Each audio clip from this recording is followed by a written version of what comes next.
constitue aujourd'hui une marque à part entière pour les enseignes de distribution.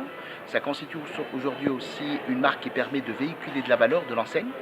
Elle permet de fidéliser si on sait agir sur les bons leviers, sur les leviers, je dirais, déterminants, notamment la prise en considération de la sensibilité au prix des consommateurs, la prise en considération de l'attitude à l'égard des marques, aussi l'attitude des consommateurs à se considérer comme étant des smart shoppers.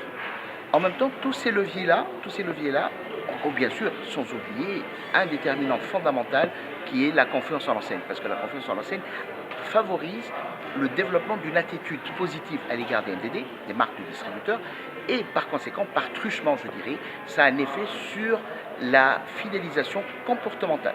Et ça, c'est le fruit, en fait, ce dont je suis en train de vous parler, c'est le fruit d'un certain nombre d'études que j'ai menées personnellement avec d'autres co-auteurs en France. Et c'est une synthèse des travaux auxquels nous avons abouti. La marque du distributeur, selon aussi l'avis des managers et des responsables qui sont à l'origine de son lancement, de son développement, bien sûr, qui travaillent au sein de la grande distribution, considère que c'est une marque à part entière qui peut être mise en avant dans les points de vente et qui permet de générer des marges supplémentaires par rapport aux marges qui parfois ne sont pas au niveau lorsqu'on négocie avec les marques de fabricants. Ça dépend du rapport de force entre fabricants et enseignes.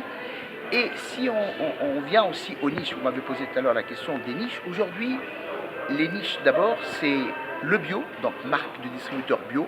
Les marques de distributeurs peut-être pour aussi tout ce qui concerne les maladies cœliaques, ça peut être, et aussi la valorisation des produits du terroir. Et en Tunisie, Dieu seul sait, on a beaucoup de produits du terroir qu'on pourrait valoriser, et ça peut être aussi un facteur de spécialisation.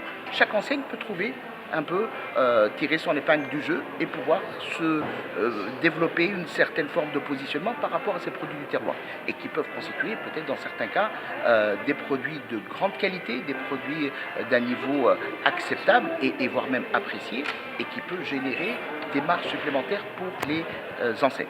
Voilà.